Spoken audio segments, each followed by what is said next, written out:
Sustentáculos, por José Eli da Veiga.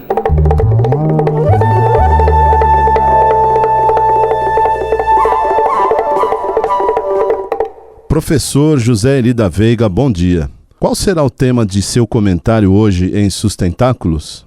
Bom dia, Quinto, bom dia a todos. Esta semana fica até difícil de fazer uma coluna deste tipo aqui de 5 minutos, né? Porque, aproveitando a abertura anual da Assembleia Geral da ONU, houve uma programação de 5 cúpulas paralelas e muitas outras atividades por outras iniciativas, tal, tudo concentrado nessa semana, como se sabe, lá em Nova York. Então, há um grande noticiário sobre isso. Eu imagino que o ouvinte esteja já acompanhando os fatos mais importantes.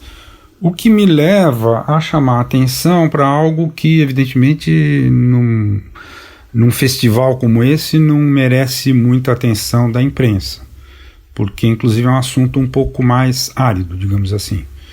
Mas de suma importância, que foram os diálogos de um fórum criado especialmente para fazer o acompanhamento ou monitoramento dos ODS, os Objetivos do Desenvolvimento Sustentável.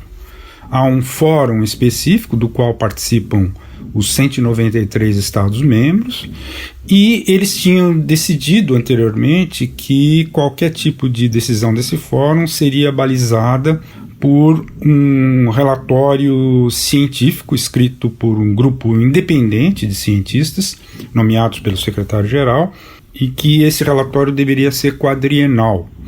Então, desta vez, ocorreu uma programação intensa lá de 6 diálogos desse fórum em torno de um documento que eu acho que merece muita atenção de todos os que se interessam pela sustentabilidade, que é o tema desta coluna, não é? Mas o que há de se destacar nesse documento, afinal? O principal é destacar que o documento que foi elaborado por esses cientistas, que é, portanto, o primeiro relatório quadrienal sobre o acompanhamento dos ODS, ele destaca 7 grandes transformações necessárias para que os ODS e, portanto, a chamada Agenda 2030 possa ser cumprida. Evidentemente que numa coluna tão curta falar de todos eles seria quase impossível, ou mesmo com certeza impossível. Mas talvez seja o caso de pelo menos dizer o seguinte: o que eles destacaram como 6 grandes transformações globais necessárias incidem, a primeira, na vizinhança, vamos dizer, de 2 grandes temas que são a educação e saúde. Em seguida, a questão de economias justas, né, que depende de mudança de padrões de produção e consumo. Depois, a questão da descarbonização da energia. Depois, alimentos saudáveis, cidades inteligentes e, evidentemente, ênfase para a ciência, tecnologia e inovação voltada a todas essas questões. Com um destaque que não aparecia em documentos anteriores, que foi dado para os bens comuns. É um grande apelo para que... Então são 7, né? Um grande apelo para que os chamados bens comuns, que são muitos, mas, por exemplo, o mais citado, evidentemente, o ar, a atmosfera, merecem mais atenção do que parecia. Eu chamo a atenção do ouvinte para o fato de que esta questão que eu acabo de mencionar está bem tratada, enfim, de uma maneira um pouco mais razoável, numa coluna que saiu no jornal Valor de ontem, em que detalha essas questões. Muito obrigado e até a próxima semana. Mais informações sobre sustentabilidade estão disponíveis no site sustentáculos.pro.br e na página pessoal do colunista zeeli.pro.br. Eu, Antônio Carlos Quinto, conversei com o professor José Eli da Veiga para a Rádio USP. Sustentáculos, por José Eli da Veiga.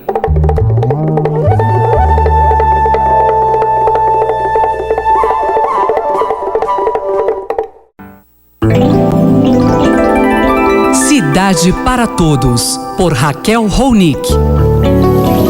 Professora Raquel Ronick, a Câmara Municipal de São Paulo aprovou a anistia de IPTU que pode beneficiar aí 750 mil imóveis, regularizando automaticamente as construções que ficam isentas de IPTU até 2014.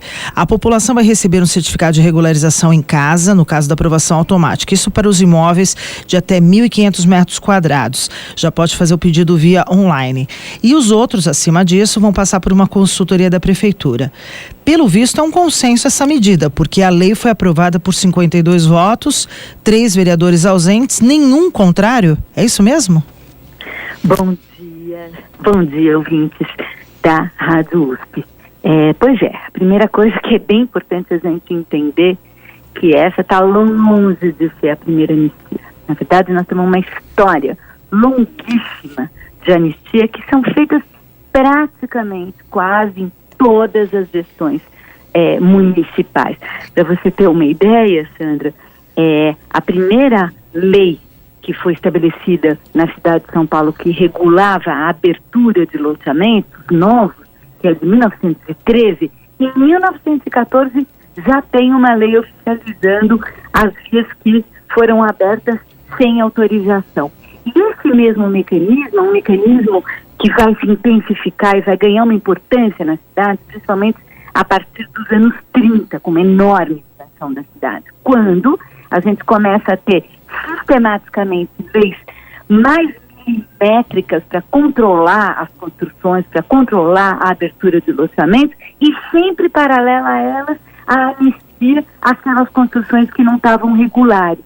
E é no período dos anos quadros, a gente está falando, então, desde os anos 30, sistematicamente, leis, anistia.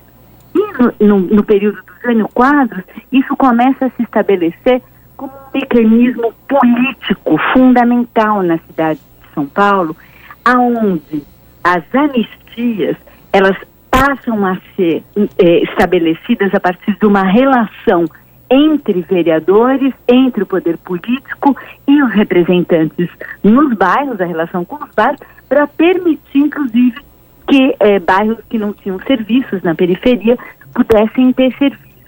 A partir dali, a gente montou um modelo aonde, efetivamente, a cidade vai sendo produzida à margem da lei para depois ser negociada a sua inserção dentro do quadro legal, sempre intermediada, né, de uma forma, uma intermediação política através do governo e principalmente através dos representantes dos vereadores, Sandra. Professora, e qual a consequência dessa medida? São muitos imóveis, né?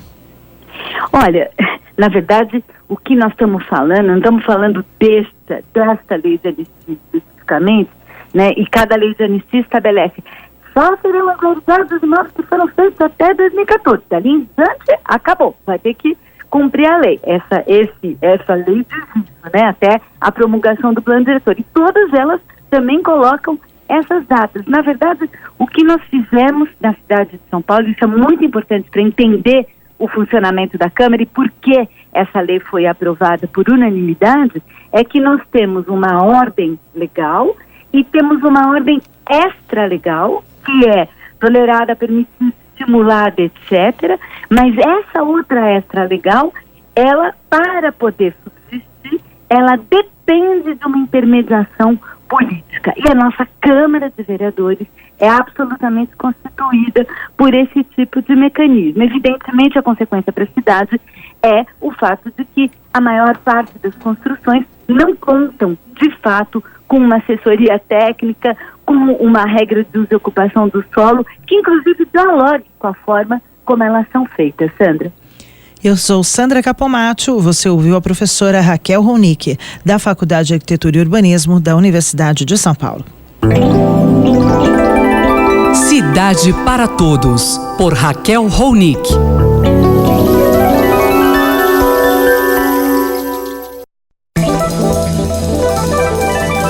Poder e Contrapoder, por André Singer. Professor André Singer, nessa semana ocorreram 2 processos políticos muito importantes. Um nos Estados Unidos, outro no Reino Unido. Situações parecidas podem ocorrer também no Brasil? A pergunta é muito interessante. De fato, nos Estados Unidos foi proposta na Câmara e a presidente da Câmara dos Deputados decidiu dar curso a um processo de impeachment do presidente Donald Trump. É claro que nós não sabemos ainda se esse processo vai de fato ser aprovado na Câmara e, uma vez aprovado na Câmara, tal como no rito brasileiro, ele teria que ser julgado pelo Senado. No Senado, o Partido Republicano tem maioria, de tal maneira que é provável, nesse momento, que o processo de impeachment do presidente Trump venha a ter um resultado de condenação. No entanto, o importante é assinalar que, tal como a gente tem falado nas últimas semanas, que diz respeito ao próprio título desta coluna, Poder e Contrapoder, os contrapoderes, por assim dizer, estão funcionando. Né? Contrapoderes no sentido do regime constitucional democrático que prevê a existência de pesos e contrapesos, como nós temos dito aqui já algumas vezes. Então, o legislativo é um contrapeso ao executivo. O presidente Donald Trump é um presidente que tem certas semelhanças com o atual presidente do Brasil. É um presidente extremado, que toma atitudes muitas vezes arbitrárias, que faz declarações consideradas absurdas, e durante muito tempo se falou que em algum momento haveria um processo de impeachment contra o presidente Donald Trump. Parece ter chegado esse momento. E com relação à situação no Reino Unido? Pois é, em relação ao Reino Unido, a questão é que o judiciário lá considerou ilegal a tentativa do primeiro-ministro Boris Johnson de suspender as atividades do Congresso. E já começa a se falar também numa destituição desse primeiro-ministro, o qual tem características, por sua vez, semelhantes também à do presidente Trump e do presidente Bolsonaro. No caso do Reino Unido, foi o judiciário que tomou uma medida de frear o executivo, sendo que no caso norte-americano foi o legislativo que tomou uma iniciativa de processo de impedimento. O que é comum aos dois casos é que são instituições que funcionam como contrapesos e que começam a atuar no sentido de colocar algum limite a esses executivos extremados que começam a proliferar pelo mundo. De fato, nós não sabemos nem quando, nem como, nem se isso vai acontecer no Brasil, mas é uma possibilidade que fica colocada diante desse tipo de, digamos, de postura política que o presidente brasileiro tem, que guarda semelhança com esses outros casos que nós vimos hoje. Obrigado, professor. Até a semana que vem. Muito obrigado e até quinta-feira que vem. Esse foi o cientista político André Singer, que conversou comigo, Gustavo Xavier. Poder e Contrapoder, por André Singer.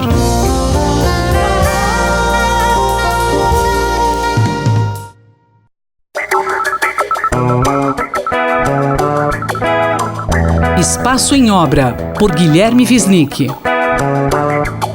Professor Guilherme Wisnik, qual o tema do seu comentário essa semana? Então, Márcia, hoje eu queria comentar o trabalho da artista portuguesa Grada Quilomba, que está na Pinacoteca do Estado. E aqui vai um comentário de urgência, porque a exposição fica só até 30 de setembro, então ela está terminando. Agora, quem não viu, eu recomendo vivamente que vá ver. Ela é uma artista multimídia, que é escritora e também artista visual. Teve na Flip, em Paraty, aqui esse ano.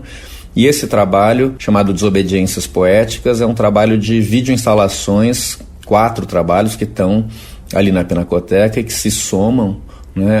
A Grada Quilomba é uma artista portuguesa com família de origem em São Tomé e Príncipe e em Angola, portanto ela é uma artista negra que tem como questão dos seus trabalhos a discussão das relações de descolonização, da opressão pós-colonial, a questão do corpo, muito inspirada em Frantz Fanon E então seus trabalhos são poderosíssimos dardos contra justamente a ilusão de que certos pilares da nossa sociedade são universais. E o trabalho dela, o que ela vai mostrar é que não, é que são sempre parciais, é que esses mitos, por exemplo, mitos gregos que ela se apropria para fazer esses trabalhos, eles ganham sentidos muito específicos em sociedades colonizadas, em sociedades racistas, né? E acabam nos dando essa ilusão de universalidade para relações que encobrem lógicas patriarcais, lógicas de invisibilidade. Então, dentro dos vídeos que ela apresenta, 2 são da série Ilusões, onde ela encena mitos gregos, né? Édipo num caso, Édipo Jocasta num caso e Narciso e Eco em outro. E é esse que eu quero comentar. O modo como ela encena é muito interessante, é de uma grande neutralidade, é quase minimalista, são cenários sem nada, uma coisa muito branca, roupas muito simples, mas esse minimalismo é o modo, uma ironia, quer dizer, isso é misturado com um ar um tanto clown, ironia no sentido de que questiona a ideia do cubo branco, que suporta justamente essa estética minimalista. Mas, professor, o que é um cubo branco? O termo cubo branco é um termo importante na crítica de arte, porque ele alude a essa suposta neutralidade ou asepsia de uma galeria, de uma exposição, de um museu, não é? Quando na verdade isso é o encobrimento de uma série de outras questões que não aparecem. Então, o nome branco, nesse caso, até o quanto ele se relaciona com limpeza, é bastante tensionado no trabalho da Grada. Então, no caso de Narciso e Eco, resumindo muito, Narciso é esse homem muito bonito que se apaixona por si mesmo, né, e termina se vendo espelhado no lago, e essa paixão mórbida se torna letal. Eco é uma ninfa que é, a certa altura, condenada, castigada e perde a sua voz, isso é, perde o direito de falar e passa o resto da vida apenas ecoando as últimas sílabas das outras pessoas. Então, quando isso se junta com Narciso, né, Narciso, diante da sua própria imagem, faz perguntas que o Eco aparentemente responde de forma afirmativa. Isso cria essa grande confusão que alimenta o ciclo narcísico do amor por si próprio, ao mesmo tempo que afasta Eco dos seus desejos, dos seus objetivos. Então joga ela nessa zona de invisibilidade, né? Quando o Grada Quilomba, portanto, encena isso dessa forma clown e minimalista, irônica, ela está trazendo à tona justamente essa produção de invisibilidade e criticando o narcisismo excessivo da nossa sociedade, que parece que vive num enleio consigo própria, na sociedade da hipervisibilidade, do consumo, da informação, essa sociedade do capitalismo tardio, ocidental e branca, de privilegiados, que constrói um discurso, se apropria da suposta universalidade desses discursos para fazer justamente a impressão de que aquilo funciona alimentando-se por si mesma com o mito da universalidade, que nunca é. Então a apropriação do ângulo negro, da crítica do racismo, desse mito encenado dessa maneira, ganha um poder de desvelamento muito forte, e é isso que eu queria então colocar aqui como indicação para os ouvintes. Este foi o professor Guilherme Wisnik que conversou comigo, Márcia Vanza. Espaço em Obra, por Guilherme Wisnik.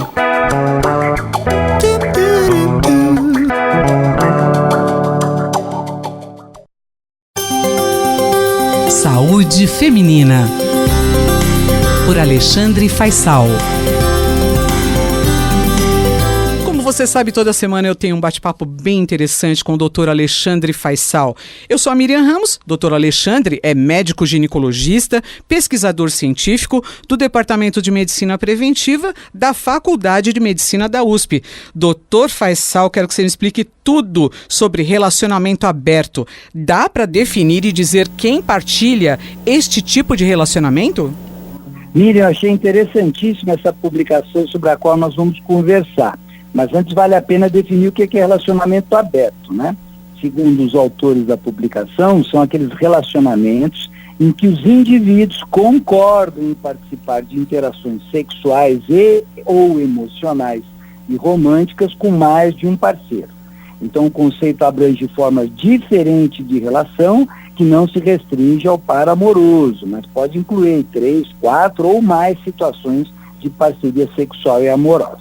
Mas um detalhe, relacionamento aberto, segundo essa definição, é diferente de traição na relação monogâmica. Nessa modalidade de relacionamento, não há traição, há consenso, há consentimento, é tudo muito transparente. Bom, estimar quantas pessoas se engajam nesse tipo de relacionamento não parece ser uma tarefa fácil, principalmente porque depende de um difícil processo de amostragem. Não parece, mas agora tem um novo estudo que procurou sanar essa lacuna da literatura. É uma publicação canadense, realizada pela Universidade British Columbia em 2017, que avaliou uma amostra nacional representativa de mais de 2.000 adultos canadenses, todos com mais de 18 anos de idade. Pouco mais de 50% desses participantes eram mulheres e estavam casados ou numa união consensual. Como é que eles avaliaram a modalidade de relacionamento aberto? Por meio de um questionário online para poder entender como é que o casal se encaixava nesses tipos de relacionamento amoroso. O resultado mais curioso da pesquisa é que mostra que entre 2% e 4% de todos os participantes se classificaram como participando ou estando num relacionamento aberto. Quando a gente escuta esse número parece pouco, mas tem um outro dado que chama atenção na pesquisa. 20% dos participantes relataram um envolvimento anterior com um relacionamento aberto e, mais curioso ainda, 12% dos participantes da pesquisa relataram que uma relação aberta seria aquela ideal, aquela almejada, aquela preferida. Isso fica mais evidente na pesquisa para os homens na comparação com as mulheres, mas é de se chamar a atenção essa preferência. É bem curioso, doutor Faisal. Agora é uma coisa que eu quero saber. Os autores, eles avaliaram a satisfação das pessoas que estão nesses relacionamentos abertos? Avaliaram, e aí a gente tem uma nova surpresa. Eles mostram que o grau de satisfação com esse tipo de relação não foi diferente significativamente, estatisticamente a análise não mostrava diferença, naqueles chamados relacionamentos monogâmicos. Então, quando você comparava as pessoas, a satisfação das pessoas no relacionamento dito aberto, no relacionamento monogâmico, não parecia haver muito diferente. Mas aqui tem uma explicação, né? A maior chance da pessoa estar feliz com essa modalidade de relacionamento ocorria justamente em função do fato da pessoa preferir e optar por essa modalidade de relacionamento. Então havia aqui essa explicação. E alguns vão dizer, bom, nesse caso ficou bastante óbvio, né? Um outro dado que chama a atenção é que era uma modalidade que era mais comum, a opção por essa modalidade de relacionamento era mais comum entre mais jovens, né? E não entre as pessoas mais velhas. Bom, o resumo dessa história é que é uma parcela pequena da população, pelo menos aqui nós estamos falando da população canadense, em geral são mais jovens, mas é um tipo de relacionamento que é, vamos dizer, contemporâneo, né? Do qual algumas pessoas optam e com o qual elas convivem, né? E nesse momento não parece haver evidência que os indivíduos que estão nesse tipo de relação sejam menos saudáveis emocionalmente ou se sintam menos seguros na comparação com indivíduos monogâmicos. Mas é uma linha de pesquisa, novos estudos quantitativos e qualitativos são necessários. Eu não acho que o nosso ouvinte possa assumir que a história de relacionamento aberto é o paraíso. Pelo contrário, pode ser que venha se revelar com novos estudos um verdadeiro inferno. Tá certo. Doutor Alexandre, muito obrigada. Eu sou a repórter Miriam Ramos. Doutor Alexandre Faisal é médico ginecologista, pesquisador científico e faz parte do Departamento de Medicina Preventiva da Faculdade de Medicina da USP. Saúde Feminina, por Alexandre Faisal.